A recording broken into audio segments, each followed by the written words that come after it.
Good day everyone! Sa video na ito, tuturuan namin kayo kung paano mag-install ng operating system na Windows 10 using VirtualBox. So, andito yung mga kailangan natin. VirtualBox, operating system na Windows 10. So, kailangan natin gawin ay mag-install ng VirtualBox, mag-create ng virtual machine, mag-install ng operating system, tapos ipapasok natin yung operating system dun sa virtual machine natin. So, nandito, provided na po dito ang ating link ng VirtualBox tsaka Windows 10. So, ngayon simulan natin to. Now, go to the link given. Yan po ang link natin. And then, download Windows 10. Search po natin yan. Then, click download now. Download unverified file. Export natin yan. Run the downloaded file. Go to downloads. And double click the file you downloaded to launch the media creation tool. Wait natin while the tool gets ready.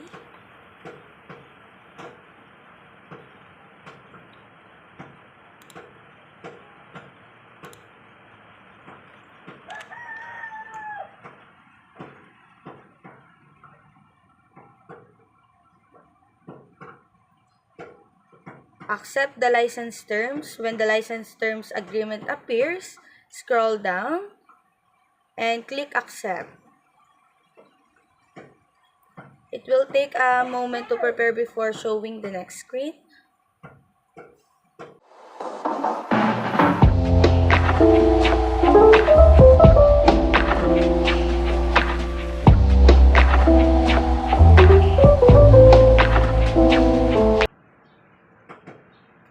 Choose to create installation media, USB file, DVD, or ISO file, then next. Then select language, architecture, and edition. Use the recommended option for this PC. Then next. Choose ISO file, next. Click next. And then punta kayo sa downloads. Then save.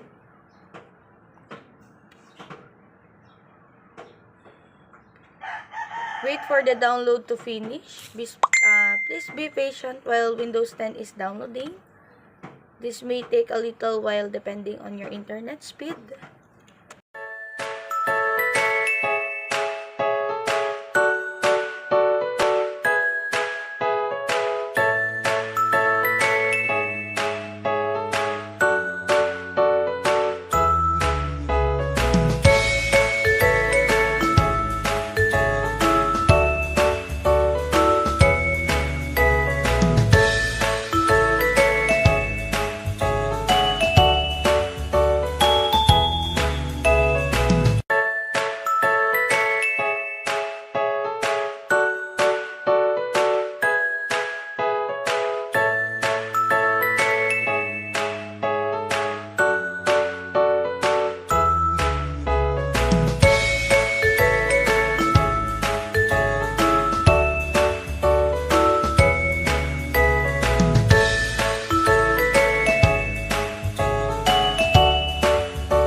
patient, apakatagal ng ating downloading.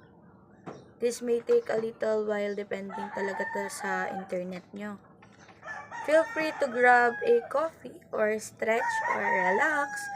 Well, it notifies you once the download is complete naman.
So, hi! Magtungo naman tayo sa pag-install ng VirtualBox at pagsiset up nito. So, simulan na natin. So, una is punta tayo sa Google, then search natin ang VirtualBox. Then, makikita nyo dito is marami siyang VirtualBox platform packages. So, piliin natin yung Windows host. Then, yan, nagda-download na siya. Wait lang natin siya nakating minuto after niya matapos mag-download. Then, after niya mag-download, punta naman tayo sa files at sa downloads. So, makikita nyo is nandyan na yung dinownload natin na VirtualBox. So, click lang natin yan. So, may lalabas dyan na mag-i-install na siya. So, click lang natin. And wait lang natin na konti. Next lang natin, then pindutin natin yung repair. So, bakit niya repair? So, inaayos niya yung mga missing files at mga corrupted files. Next lang natin, repair. Hintay lang din tayo ng konting minuto. Then, finish. Click natin yung finish. Then, punta naman tayo sa VirtualBox Manager.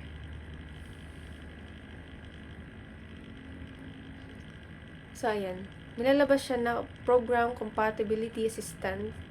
Pindutin lang natin yung Install Using Compatibility Settings. Then, lalabas ulit si VirtualBox dyan.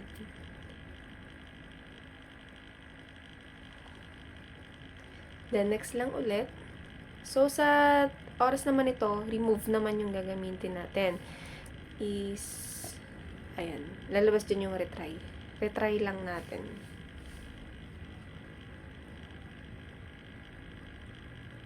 And retry lang ulit.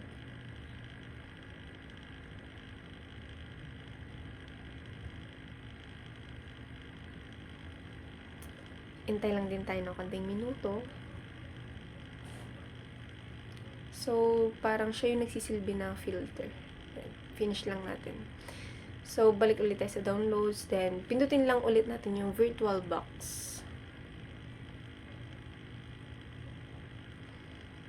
Yan, next natin. Then, may lalabas dyan na End User License Agreement. So, ililipat lang natin siya sa I accept the terms of the license agreement. Then, next lang natin siya. Then, nilalabas na siya na ready to install. Install lang natin siya. So, wait lang tayo ng konting minuto.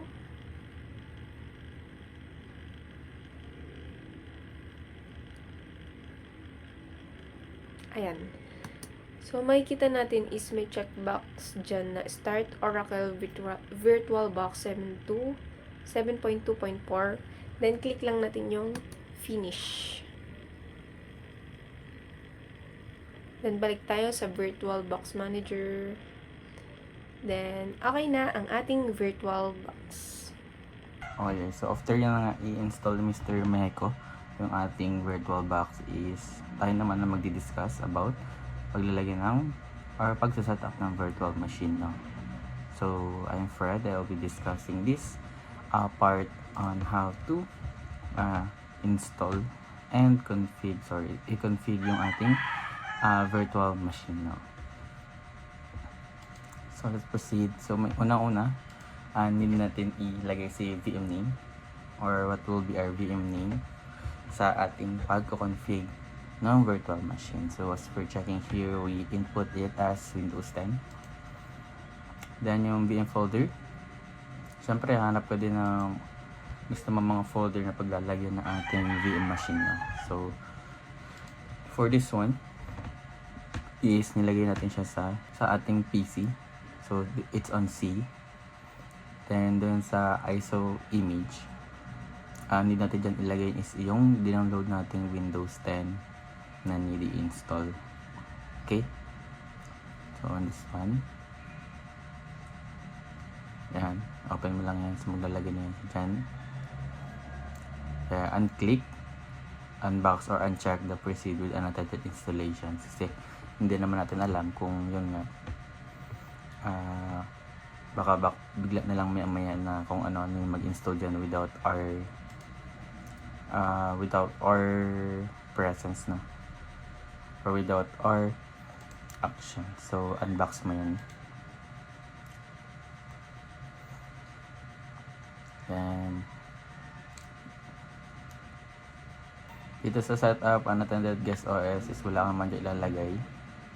Leave it blank. Specify with virtual hardware. So, nilagay lang natin is 5 gig or almost 5 gig, which is 4,966 MB. In gigabytes, it's 4 gig, no? If we round it off, it will be 5 gig na rin naman. So, number of CPUs, we set it up as 3 CPUs. Then, sa hard disk, it's 50 gig or 50 GB. Bahala na kayo kung ilan ng prefer ninyong gigabytes when it comes to installing the virtual hard disk nyo. So yun na, after natin ma-config or ma-set up yung ating mga information needed for our virtual machine is ito na yung lalabas. So sa pag-accelerate naman, we need to config it on Hyper-V virtualization. Is check the nested paging na.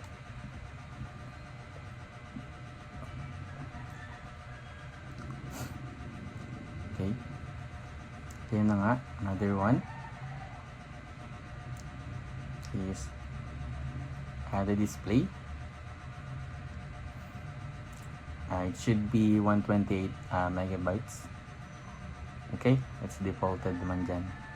So ngayon sa part ko, I will now open and boot up the Windows 10 in the virtual machine which was already set up by Mr. Ricamara before. So yun, click lang natin yung start, then wait lang natin siya mag-configure.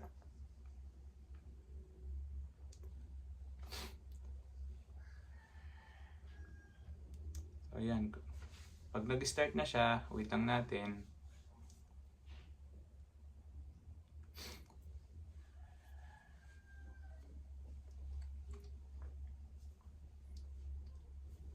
Configure siya ng ganyan. As alam ko, pagkatapos niya may lalabas dyan na languages, then naturally English yung pipiliin natin.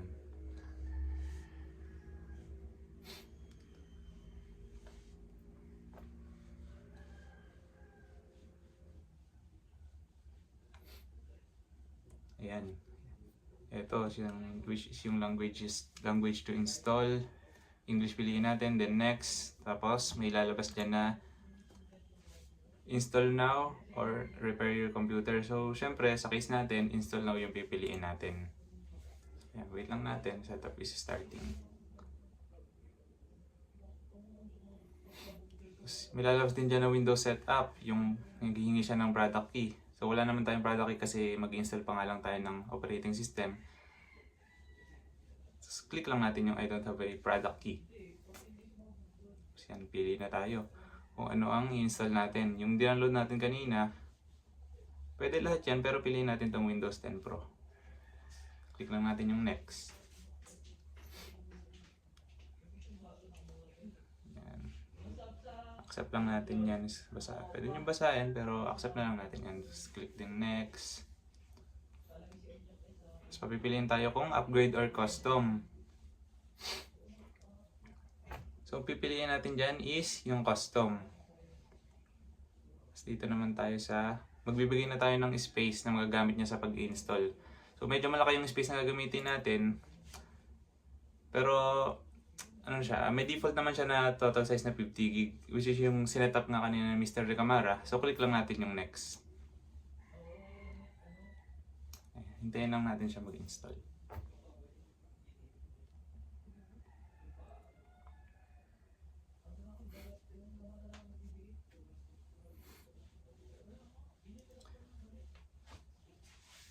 Medyo matagal to, abutin siya ng ilang minuto. Pwede ring 1 hour. So, gawin nyo muna mga kailangan nyong gawin.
system, magre-restart po yung ating virtual computer. And we can proceed from there. So, hintayin lang natin siya mag-boot up.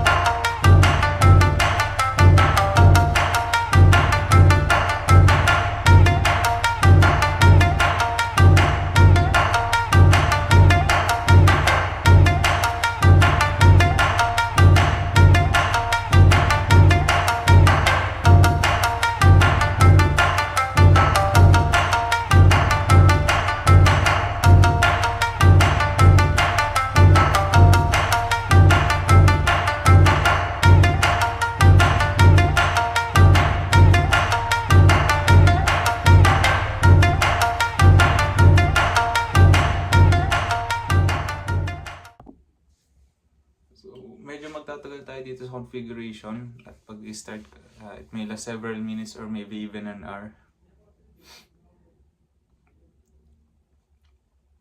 Hintayin lang natin siya, getting ready daw siya.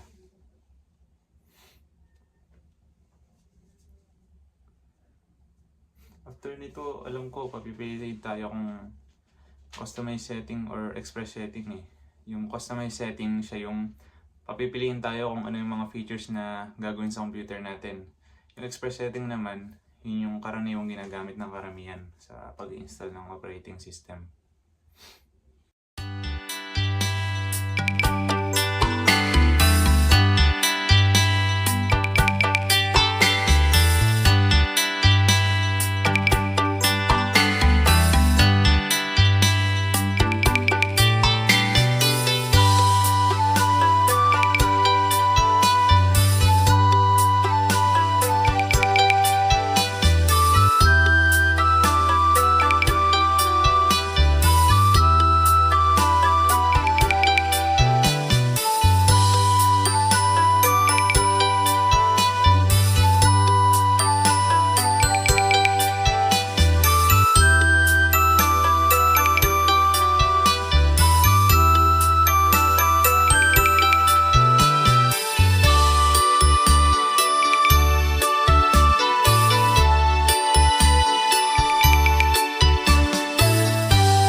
gitna pala ng configuration, may lalabas din dyan na question, which is yung let's start with region. Is this right? So, automatically naman nakalagay na siya sa United States. So, yes na lang natin siya. Just a moment, may next pa dyan na lalabas, which is yung about sa keyboard shortcut. So, ito na nga yung, is this the right keyboard layout? So, default din, naka-select na siya sa US. Click na lang din natin yung yes.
tapos na yung configuration at pagsa-setup niya, may lalabas dyan na how would you like to set up. So, of course, pipili natin yung setup for personal use. Then, click lang natin yung next. Yung isang option kasi set up for an organization for work siya or for school. So, hindi natin siya pipiliin. Pagka-click natin ng next, wait lang natin. Then, kung wala pa tayong account, pwede lang natin click yung offline account. Just a moment. So, limited experience. Click lang natin yung limited experience. And who's going to use this PC? So, pwede na tayo maglagay dito ng name. Then, click natin yung next. And pwede na tayo mag-setup ng password. Next, then confirm lang natin yung password. Next. So, pwede tayo mag-setup ng security questions. Kung wala, nakalimutan natin yung password. So, pili ka lang dyan sa options. Then, lagay tayo ng yung siguradong maaalala natin. So, pinili ko tong security questions na what was your childhood nickname? Tayo lang makakaalala just in case na makalimutan natin yung password natin talaga. So after setting up yung password natin for security, may lalabas dyan na always have access to recent browsing data. So huwag natin na masyado siyang i-mind, click lang natin yung accept.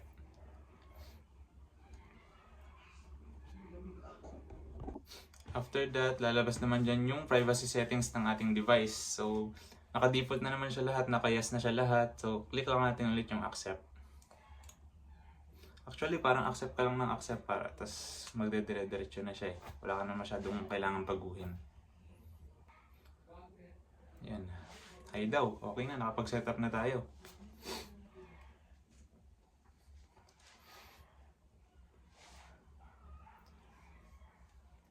This might take several minutes. So, hintayin lang ulit natin. Alam ko pagkatapos nito, okay na eh. Nakapag-install na tayo ng operating system. So, wait lang natin siya mag-setup.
After that, okay na siya. Nasa home na tayo. Meron na tayong running Windows 10 na sinetap natin sa virtual machine. Ngayong tapos natin install yung program, kung mapapansin nyo, hindi siya full screen. So, para full screen, kailangan lang natin gawin. Punta sa device, input, insert guest, tapos punta tayo sa file manager. Tapos punta tayo sa this PC. And hanapin natin CD drive. Open lang natin yan. Tapos, hanapin natin dito yung file na may additions sa dulo. Ito. Tapos right click lang natin. Tapos run as administrator. Tapos yes lang natin.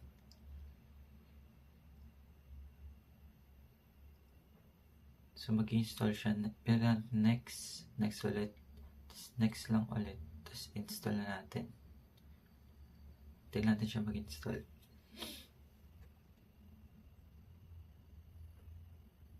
So, after nito, kusa siya mag-restart yan. Kusa siya mag-restart pagkatapos mag-install.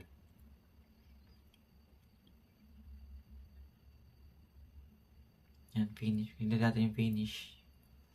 At yan, magre-reboot na siya.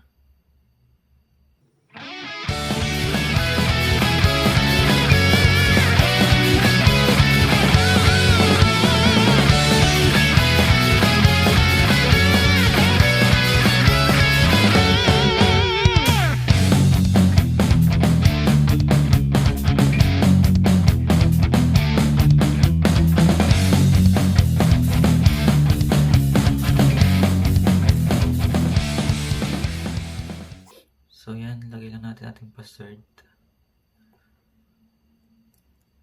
Tapos enter lang natin.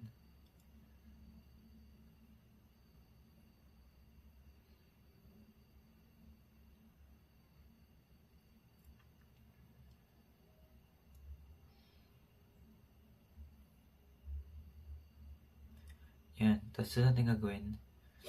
Tapos punta muna tayo sa view. Hanapin natin yung full screen mode. Ito siya, click lang natin. Tapos switch. Papansin nyo, magpo-full screen na yan. Loading lang. Yan. So, full screen na siya. So, yun lang. Ganda lang yung video to. And salamat sa panonood. Peace out.